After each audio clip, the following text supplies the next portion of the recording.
তো বললাম ঈশান, আমার কুসুমের সাথে অলরেডি কথা হয়েছে। বাবার অপারেশনের কনসেপ্ট পেপারে অলরেডি ও সাইন করে দিয়েছে, আর বাবার অপারেশনও শুরু হয়ে গেছে। তাহলে এই খবরটা কি করে সত্যি হতে পারে? আমি জানি ভাই, এটা ডেফিনেটলি মিথ্যে খবর, কিন্তু ওদের এত অডাসিটি হলো কি করে? একটা মানুষ হসপিটালের বিছানায় শুয়ে মৃত্যুর সাথে লড়াই করছে, আর ওরা কটা ভিউজের জন্য এরকম নোংরা মিথ্যে খবর ছড়াবে?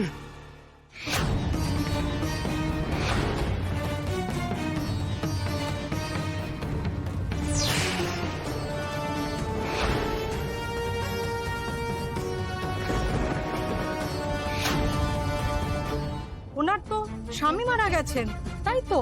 তাই তো গুরুদেবের শিষ্যের কাছে শুনলাম উনি নাকি স্বামীর দীর্ঘ আয়ুর জন্য ব্রত করছেন। কি আশ্চর্য, ওনার স্বামী যদি বেঁচে না থাকেন এই ব্রত করে লাভ কি? কি গো দেখছো, ওনার সিঁথিতে সিঁদুর আছে, চোখে মুখে কোনো শোকের চিহ্নও নেই।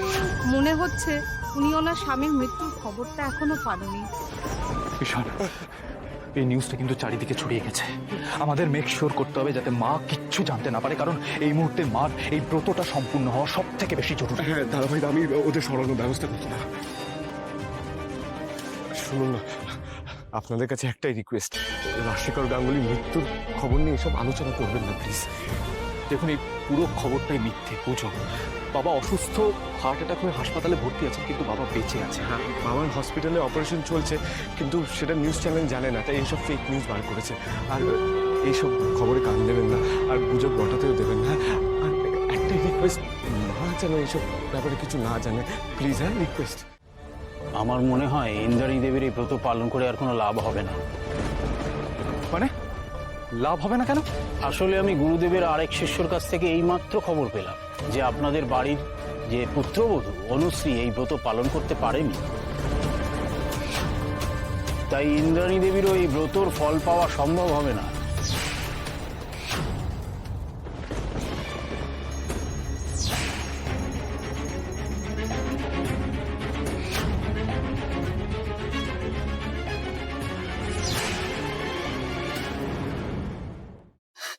এটা হতে পারে না, বাবা আমাকে ছেড়ে এভাবে যেতে পারবে না।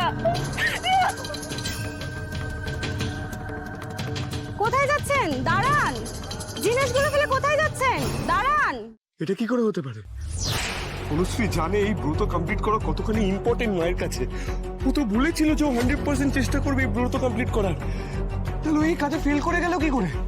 ঠিক আছে ঈশান, এটা নিয়ে আমরা পরে ভাববো। তুই এখন হাসপাতালে যা, গিয়ে দেখ ওদিকে অপারেশন কতটা। না না না, তোকে ছেড়ে আমি যাবো না। তুই ওখানে যা ঈশান, শোন, আমি এই দিকটা ম্যানেজ করে কিন্তু দেবো। ভাইটা মা। আরে টেনশন করিস না, আমি মায়ের সাথে আছি বললাম তো। তুই ওখানে যা, গিয়ে দেখ বাবা ঠিক আছে কিনা, কি হচ্ছে আমাকে জানা। ঠিক আছে, তুই আপডেট জানা।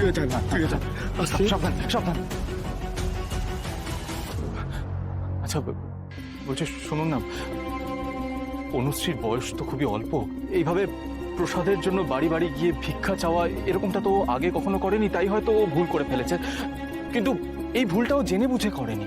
তাই আপনারা কি ওর এই ভুলটা শোধরাতে দিতে পারেন না? মানে এই ব্রতটাকে নতুন করে আবার শুরু করার বা ব্রতটা কমপ্লিট করার কোনো সুযোগ দিতে পারেন না?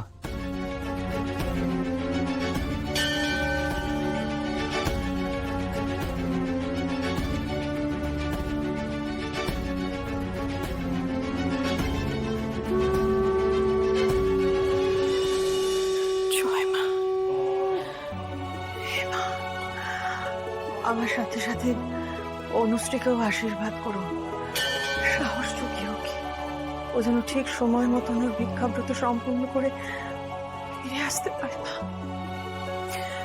তুমি দেখো।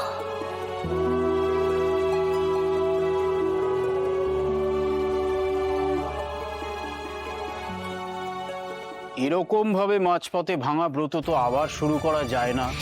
তবে রাজশেখর বাবুকে বাঁচাতে সবটা ঠিক হওয়াও খুব দরকার। বড় দ্বিধায় পড়লাম আমি। প্রত্যেকের কাছে হাত জোড় করছি, আপনারা প্লিজ থামুন, চুপ করুন। ভুল কি বলছেন? এটা তো আরো অনেক জায়গায় দেখাচ্ছে। হ্যাঁ এই তো দেখুন,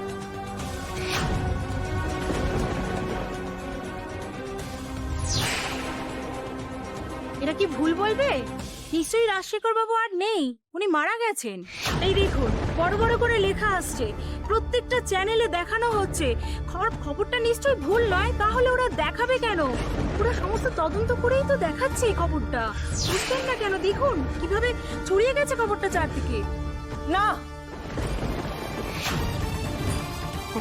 মা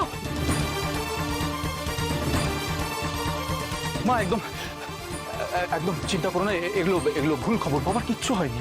আমার একটু আগেই হাসপাতালের সাথে কথা হয়েছে, বাবার অপারেশন চলছে। তুমি তুমি এই সমস্ত কিছু ভেবো না, শান্ত মাথায় ব্রতটা কমপ্লিট করো। Everything is fine. কিসের ফাইন আয়ুষ? হ্যাঁ, তুই দিদিকে বলিসনি কত বড় একটা ব্লান্ডার হয়ে গেছে, যার ফলে দিদির এই ব্রত কোনো কাজেই আসবে না। কাজে আসবে না মানে? কি বাজে কথা বলছিস ছোট? দিদি আমি কোনো বাজে কথা বলছি না। তোমার বৌমা, ছোট বৌমা অনুশ্রী একটা বাজে ভুল করে ফেলেছে। দাদার মৃত্যুর ভুয়ো খবরটা শুনেও ব্রত ভেঙে ফেলেছে। হ্যাঁ গো দিদি, বেচারি ভিক্ষার শস্য ফেলে মৌনব্রত ভেঙে সোজা হাসপাতালে এসে পৌঁছেছে। তোমার এতখানি পরিশ্রম সেটাতে পুরো জল ঢেলে দিয়েছে। আমার খুব খারাপ লাগছে দিদি তোমার জন্য। একে তো কুসুম ওইদিকে কোন একটা কাগজে সই করে দাদাকে অপারেশন করতে পাঠালো, আর তার মধ্যে অনুশ্রী এভাবে ব্রতটা ভেঙে দিল কিছু না বুঝে শুনে। আমার না খুব খারাপ লাগছে। তোমার না সত্যি কপালটা খারাপ। তোমার দুই বৌমাই কোনো কাজের নয়, এই ব্রতটা অসফল করে দিল পুরোপুরি। দেখো দিদি, আজকে ওদের ভুলের মূল্য তোমাকে এই সিঁদুর দিয়ে চোকাতে হবে। ওদিকে দাদার বোধহয় কিছুটা না,